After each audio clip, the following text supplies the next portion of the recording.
नमस्कार दोस्तों, कैसे हैं आप सभी। आशा करते हैं कि आप सब बहुत अच्छे होंगे। दोस्तों, किसान भाइयों के लिए इस समय धान की खेती की रुपाई भी हो चुकी है और हमारे किसान भाई इस समय धान के खेतों में खाद, जिंक, सल्फर, माइक्रोन्यूट्रेंट, तमाम प्रकार की चीज़ें डाल रहे हैं और जो कि पौधों के लिए ज़रूरी भी है। सवाल इस चीज़ का नहीं है दोस्तों। आज हमारा वीडियो बनाने का एक मकसद यह है कि किसान भाई किस समय पर क्या चीज़ डालना चाहिए। इतने समय से खेती करते हैं लेकिन छोटी छोटी गलतियां कर देते हैं और जिससे उन्हें खर्चों में वृद्धि हो जाती है। हमारा कहने का मतलब यह है कि दोबारा से उसी चीज़ को रिपीट करते हैं। तो यहाँ पर ध्यान देने वाली बात यह है, जिसकी जानकारी जो कुछ भी मेरे पास है, जो कुछ भी मुझे लगता है कि आप लोगों तक पहुँचाना चाहिए, वो बताने की कोशिश करता हूँ। जैसा कि किसान भाई, सबसे पहले आप सभी को मेरा राम राम। तो किसान भाइयों, जो हम अक्सर छोटी छोटी गलतियां करते हैं कि धान की रुपाई करने के बाद हम लोग आजकल सबसे पहली जो प्रमुख गलती है और जिससे समय का अभाव भी हम कह सकते हैं या जो भी आप समझ सकते हैं, अक्सर हम लोग क्या करते हैं कि धान की रुपाई करने के बाद खेतों में नहीं जाते हैं। वहाँ पर पानी की कमी हो रही है या किस चीज़ की कमी हो रही, खरपतवार बढ़ रहे हैं, इन सब चीज़ों को हमें देखना पड़ेगा।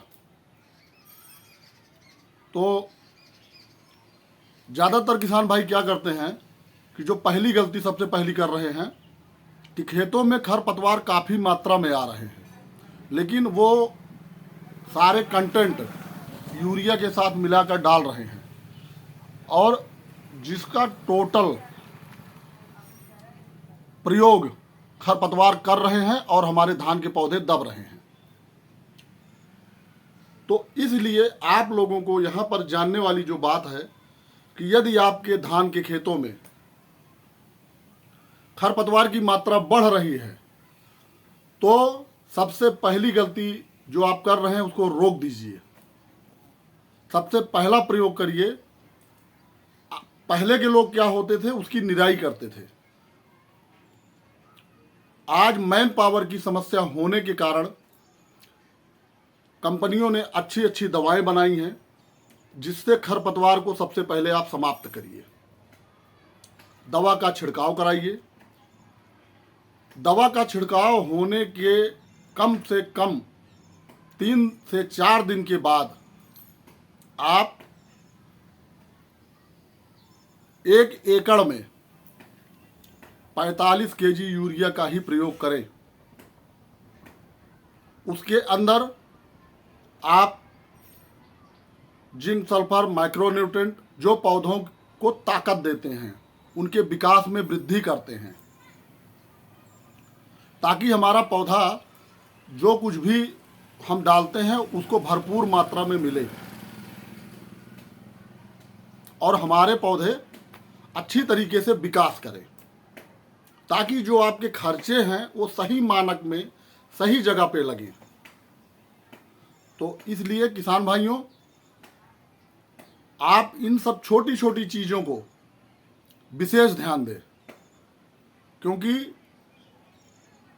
किसान है तो अन्न है और अन्न है तो हम हैं और हमारा आने वाला कल है। तो इतनी सी बात बताने के लिए मैं किसान भाइयों को अपने अथर्व किसान सेवा केंद्र पर हर चीज़ों की छोटी छोटी जानकारी भी देता हूं जो मुझे प्राप्त रहती है या जो मुझे आता है। और मैं बार बार किसान भाइयों को यही कहता हूं कि अगले 4 साल से मैं हाथ जोड़ के निवेदन कर रहा हूं और अभी भी कर रहा हूं कि नाइट्रोजन का प्रयोग कम से कम अपने खेतों में करें। और आज सरकार भी इस पर प्रतिबंध कर दिया है। दूसरी बात, नाइट्रोजन का प्रयोग जितना आप कम करेंगे, बाकी चीज़ों को आप बढ़ाइए। नाइट्रोजन केवल पौधों को वृद्धि करने में सहायक होता है।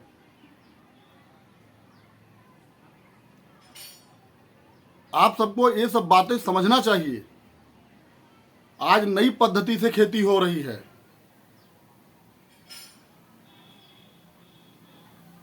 लेकिन हमारे किसान भाई वही बार बार गलतियां करते हैं। मैं कोऑपरेटिव का सचिव होने के नाते अथर्व किसान सेवा केंद्र पर सब चीज़ें उपलब्ध होती हैं। जब भी मैं अपने सोसाइटियों पर जाता हूं तो किसान भाइयों को बार बार आग्रह करता हूं, जो बात मैं 4 साल से चिल्ला रहा था, आज वही समय आ गया है।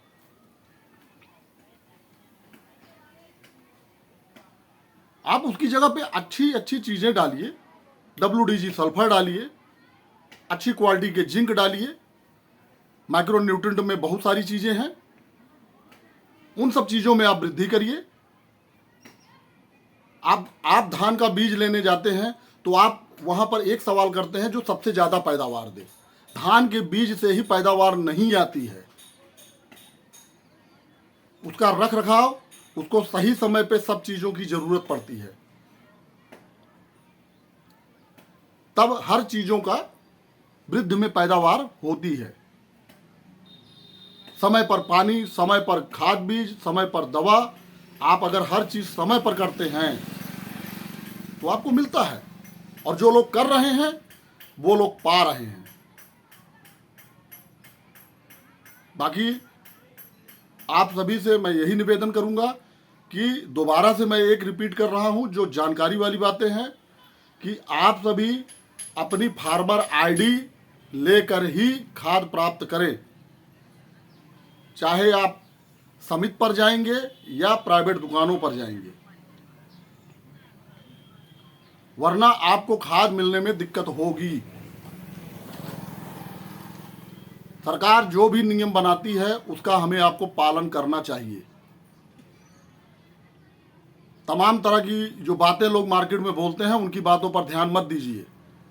और हमारे बुजुर्ग भी कह गए हैं कि फ्री की सलाह आपको 1000 लोग देंगे और मदद करने की बारी आएगी किसान भाइयों, एक बंदा नहीं दिखेगा उसमें से।